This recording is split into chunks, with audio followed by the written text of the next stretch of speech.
ಅಂತರ್ಜಲವನ್ನು ವೃದ್ಧಿ ಮಾಡಲಿಕ್ಕೆ ನಮ್ಮ ಸರ್ಕಾರ ವೃಷಭಾವತಿ ಯೋಜನೆಯನ್ನ ಕೈಗೆತ್ತಿಕೊಂಡಿತ್ತು ಅಧ್ಯಕ್ಷರೇ.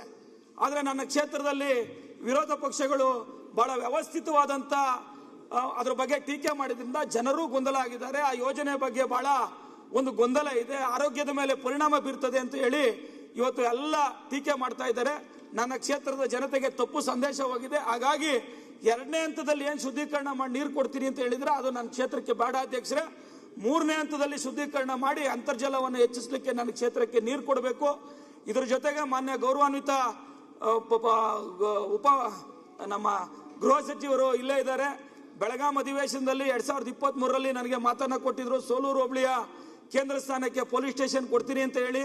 ಈ ಬಜೆಟ್ ನಲ್ಲಿ ರಾಜ್ಯದಲ್ಲಿ ಒಂದೇ ಒಂದು ಸ್ಟೇಷನ್ ಕೊಟ್ಟರು ನಿನ್ಗೆ ಕೊಡ್ತೀನಪ್ಪ ಸೀನಪ್ಪ ಅಂತ ಹೇಳಿದ್ರು, ಆದ್ರೆ ಘೋಷಣೆ ಆಗಿಲ್ಲ.